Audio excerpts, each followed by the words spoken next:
ఇక అబద్ధపు హామీలు ఇచ్చి అధికారంలోకి వచ్చిన రేవంత్ సర్కార్పై ప్రజలు ఆగ్రహంతో ఉన్నారన్నారు BRS Madhapur division incharge Srinivas Goud. కబ్జా భూముల కోసం పార్టీ మారిన ఎమ్మెల్యే అరికపూడి గాంధీకి శేరలింగంపల్లి తగిన బుద్ధి చెప్పే రోజు దగ్గరలోనే ఉందన్నారు.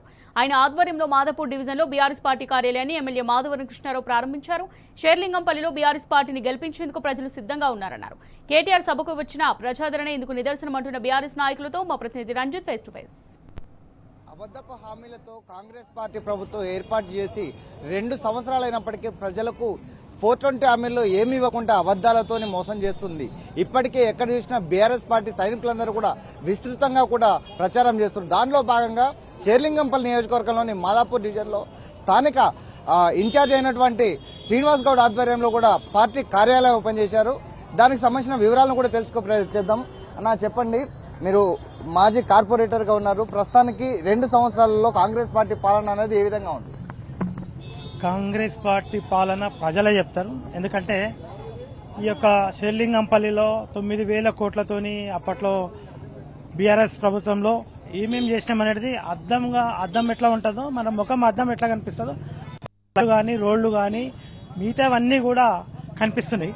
అదేవిధంగా వాటికే రంగులేసి వాటికే రిబ్బన్ కట్టింగ్ కత్తెర పెట్టుకొని తిరుగుతారు. కట్టింగ్ మాస్టర్ ఈ యొక్క సీఎం గారు కట్టింగ్ మాస్టర్ లాగా కత్తెర చేతిలో పట్టుకొని తిరుగుతాడు. అంతేగాని మిగతా ఒక రూపాయి తెచ్చింది లేదు, ఇక్కడ రూపాయి పని చేసింది లేదు. కాకపోతే ఇవాళ కూడా ఈ యొక్క కార్యక్రమం ద్వారా కూడా మరి ప్రజలల్లా టీఆర్ఎస్ పార్టీకి ఎంత క్రేజ్ ఉన్నది అనేది కూడా తెలుస్తుంది. మనతో పాటుగా ఇప్పటికీ కూడా పార్టీ కార్యాలయాన్ని ఎమ్మెల్యే మాధవరం కృష్ణారావు గారు ఓపెన్ చేశారు. అంటే డివిజన్ లో ఉన్న సమస్యలు అనేది కూడా ఎలాంటి అభివృద్ధి ఉంది, ప్రజలకు మీరు ఏం చెప్పబోతున్నారు? ఏదన్నా ఈరోజు మాధవరం కృష్ణారావు గారి అన్నగారు వచ్చి ఇవాళ మాదాపూర్ డివిజన్ కార్యాలయాన్ని ఓపెన్ చేయడం జరిగింది.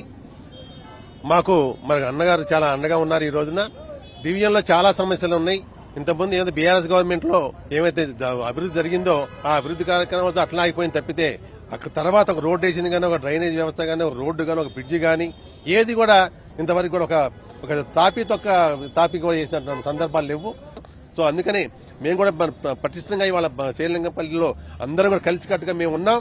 తప్పకుండా మా కార్యకర్తలందరూ, మా నాయకులందరూ కూడా అందరూ మేము ఏకంగానే ఉన్నాం. ఇందులో నాయకులు పోయినా కూడా మేము అక్కడికి పోలేదు, మేము అట్లనే ఉన్నాం. రేపు దానికి నిదర్శనం కేటీఆర్ గారి మీటింగే. అంతకుముందు మీటింగ్ జరిగినప్పుడు అయితే ఎంతమంది జనం వచ్చారు, దానికి రెట్టింపు జనంతో మేము మన కేటీఆర్ గారి మీటింగ్ సక్సెస్ చేయడం జరిగింది. సో అదే దానికి సంకేతం అన్నమాట. అంటే శేర్లింగంపల్లిలో ఒక బీఆర్ఎస్ పార్టీ ఎంత గట్టిగా ఉందనేది అదే సంకేతం. రేపు రాబోయే ఎలక్షన్లలో ఒకవేళ ఎమ్మెల్యే ఎలక్షన్ మళ్ళీ వచ్చినా కూడా తప్పనిసరి బీఆర్ఎస్ క్యాండిడేట్ కి ముందాక అన్న చెప్పారు, కృష్ణారావు గారు చెప్పారు, ఓన్లీ లోకల్ క్యాండిడేట్ ఎవరైనా సరే మాలో ఇక్కడ ఉన్న లోకల్ లీడర్స్ లోంచి ఎవరిని శాసనసభ్యులుగా నుంచోబెట్టినా కూడా తప్పకుండా 100% మనం గెలిపించుకుంటాం. ఇంతకుముందు ఎట్లయితే పనిచేసినాం అదే విధంగా పనిచేస్తాం. కష్టపడి పని చేసుకుని గెలిపించుకుంటాం. మహిళలకు ఇవ్వాల్సిన 2,500 రూపాయలకు కావచ్చు, స్కూటీలు కావచ్చు, దాంతో పాటుగా 9,000 కోట్లతో కూడా అభివృద్ధి చేశాము, కాంగ్రెస్ ప్రభుత్వం అభివృద్ధి చేస్తున్నటువంటి స్థానిక ఎమ్మెల్యే గాంధీ, దాన్ని ఏ విధంగా చూడొచ్చు? ఈ రోజు బీఆర్ఎస్ సింబల్ మీద నెగ్గి ఈ రోజు కాంగ్రెస్ కి వెళ్ళిన ఎమ్మెల్యే ఈ రోజు బీఆర్ఎస్ పార్టీయా కాంగ్రెస్ పార్టీయా అని చెప్పుకోలేని స్థితిలో ఉన్నాడు. ఇప్పుడు స్పీకర్ ఛాంబర్ లోనేమో నేను బీఆర్ఎస్ పార్టీ అని చెప్తాడు, బయటకు వచ్చేమో నేను కాంగ్రెస్ పార్టీ అని చెప్పి ఫ్లెక్సీలు అవి పెట్టుకొని తిరుగుతాడు. నిన్నగాక మొన్న ఇదే మాదాపూర్ డివిజన్ లో ఒక వ్యక్తి కలియుగ రాముడు అని చెప్పేసి మొత్తం వాల్స్ మీద పోస్టర్లు అంటించిండు. ఆ రోజు శ్రీరాముడు సీతను కాపాడుకోవడానికి లంకకి వెళ్లి భార్య కోసం అంత దూరం వెళ్లి భార్యను దక్కించుకున్నాడు. కానీ ఈ రోజు ఈ కలియుగ రాముడు అని చెప్పుకొని తిరుగుతున్న ఈ గాంధీ గారు ఇలాంటి దొంగ ల్యాండ్లు, సర్వే నెంబర్లు తప్పేసి ల్యాండ్లు కబ్జా చేసుకుని వాళ్ళ ఆవిడ పేరు మీద రిజిస్ట్రేషన్ చేసుకుని ఎన్ఎల్ఏ అని ప్రేమ వాళ్ళ ఆవిడ పేరు మీద ఈ రోజు ఈ ఎమ్మెల్యే గాంధీ చేస్తున్నాడు శేర్లింగంపల్లి అని చెప్పేసి మేము తెలియజేస్తున్నాము. మేము గంటాపదంగా చెప్తున్నాం, ఈసారి కృష్ణారావు అన్నగారు చెప్పినట్టు లోకల్ ఎమ్మెల్యేని తెచ్చుకుంటాం. శేర్లింగంపల్లిలో 9,000కు 18,000 కోట్లతో డెవలప్ చేసుకుంటాం శేర్లింగంపల్లిని. నువ్వు 2016లో కార్పొరేటర్లు అందరూ ఓడిపోతారు, 78,000 మెజారిటీతో నేను టీడీపీలో గెలిచిన కార్పొరేటర్లు అందరూ ఓడిపోతున్నారు, నేనే గెలుస్తున్నా. ఆ రోజైతే ఏ ధీమాతో గెలిచినామో ఈ రోజు రాబోయే ఎలక్షన్ లో కూడా 10కి 10 మంది మేము కార్పొరేటర్లు గెలిపించుకుంటాము అని చెప్పేసి మీ సభముఖంగా తెలియజేస్తూ ఈ ఎమ్మెల్యేకి తగిన శాస్తి చేయాలి శేర్లింగంపల్లి ప్రజలని చెప్పేసి కోరుకుంటున్నాం.